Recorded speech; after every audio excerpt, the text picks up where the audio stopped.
Oké, goeiedag. Ik ben Peter van Horizon Select en ik interview vandaag Anujon, mijn contact bij onze lokale leverancier. Hi Anujon, I just introduced you to our viewers. I hope you are safe and sound in Sri Lanka. Hi Peter. First of all, good afternoon, and thank you for the opportunity for interviewing me and to promote Sri Lanka as always. And this interview could help everyone globally, tourists, to come to Sri Lanka. Let's go ahead. But first question, when did you first hear about this COVID-19 or coronavirus, and did you have any concerns of that it reached Sri Lanka? First, maybe yes, I heard it in December, and I was not very serious about this since it was in China. We never thought this virus could exist so much and spread all over Asia and globally. So when I heard it in December, it was okay, but gradually it was spreading all over, and it was so fast to spread it into India and Sri Lanka as well. So now, how is it affecting your life and the many people working in the travel industry? Well, I work for travel and tourism only. That is my only job. So this has affected a lot, where our tourism is like down for next couple of, not couple of months, more than 5 to 6 months. And it has, and we are like 450,000 people in this industry. And we are working, and everyone is basically at home working. And most of the hoteliers have shut down their hotels and given as a quarantine center. And so this has affected a lot of people, and most of the people here, they do only one job. The quarantine, how do they manage this in your country? How do people get out? I suppose they have to have a system that not everybody gets out at the same time.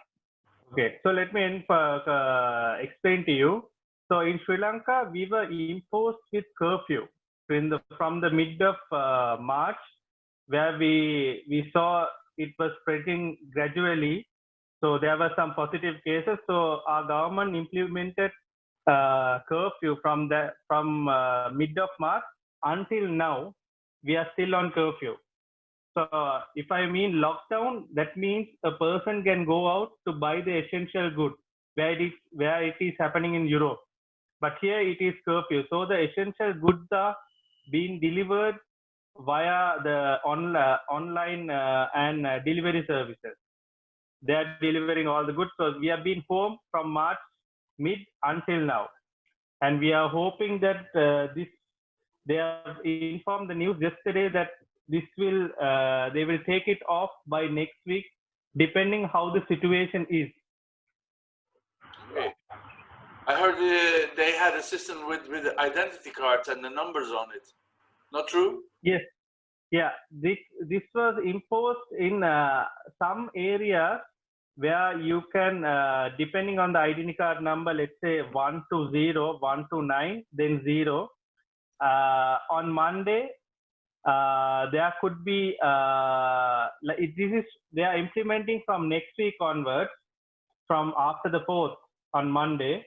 So people who are the digit ends with 1 or 2 can go on a particular day, and 3 and 4 can go on a particular day. So this is how they are planning to implement in future, and for some certain period, even though the curfew is still on. Okay. So you say maybe in a few weeks things will loosen up and people will get to go out more. Do you think for the planned the planned festivities like the Perahera in August, is this something that will still be possible this year? But they have not announced yet, because still we have a lot of July-August bookings, and which the agents are also thinking that we can go, but still we have not cancelled. So this is most likely to be cancelled because it's a huge gathering, but they have not officially informed. Okay. It's a bit like in our country. They still they just decided that music festivals won't be possible. So Yes. this is like the same thing. It's a massive gathering I of think candy and everybody's exactly. close to each other. Is there a difference between the effect of the lockdown on people in the major cities and people at the countryside? I don't know where you live. You live in the city center or in the suburbs? I live in Colombo. Yes. So yeah, the most infected areas, positive cases were found in Colombo and Gampaha, which is closer to Negombo, and down south, Kalutara. So these were like more positive cases where people were gathering more and stuff. But other areas where the curfew was relaxed also some bit of time. So if I wanted to go to Trincomalee, there's no problem. No problem. A beach. Yeah, I love the beach, you know this. I suppose going on safari in national parks is not allowed at this time. Do you think this is a good thing for the wildlife? Batu, Mineria, Yala, they're all closed, I suppose? That's correct. We closed as soon as the curfew was lifted. The national parks were closed in March. So until now it's closed, but we have got to know from the like the naturalists who are there and all, most of the animals have come out, you know, since there is no disturbance in the park. Like example, like Yala is one of the most touristic parks, and most of the leopards have come out.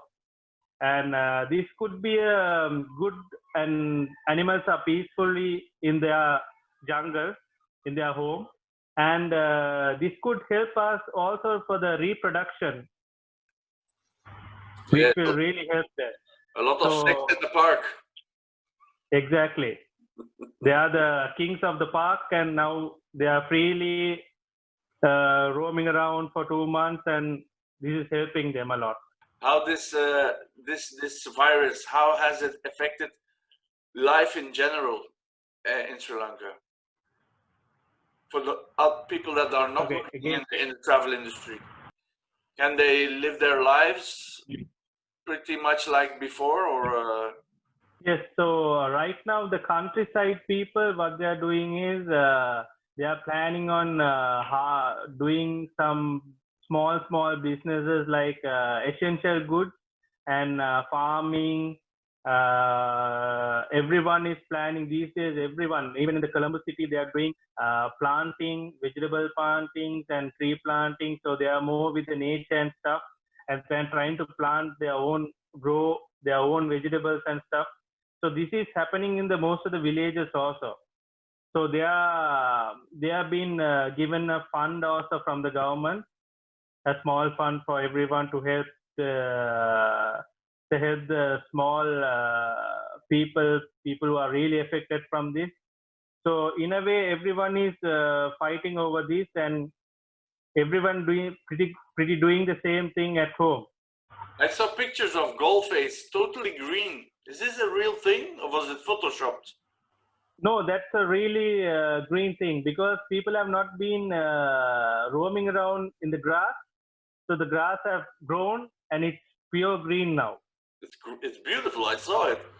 It was brown when I was there. Was no grass. Right now, that's the thing.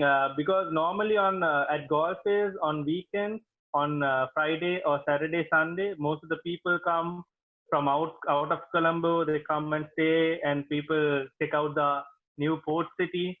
So by the time when they roam around the grass, on the sand, the grass and all will be gone.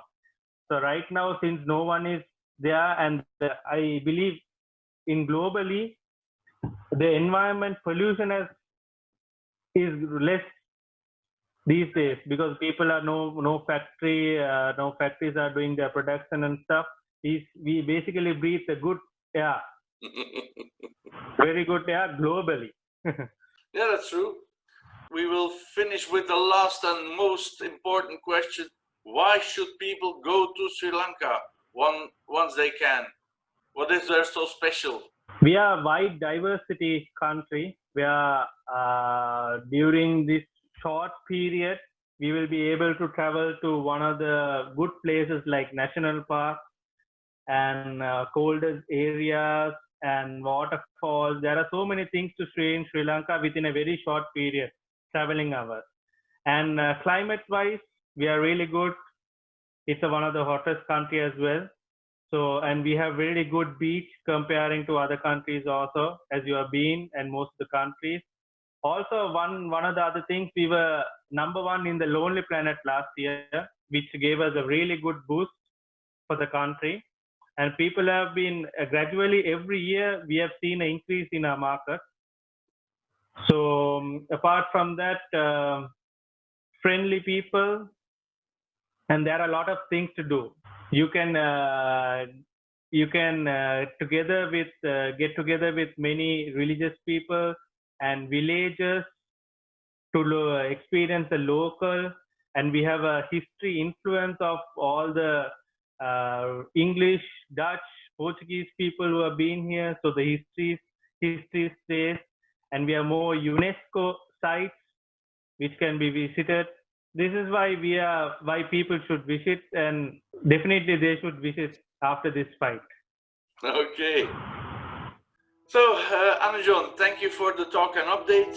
Hope to see you soon, and keep safe.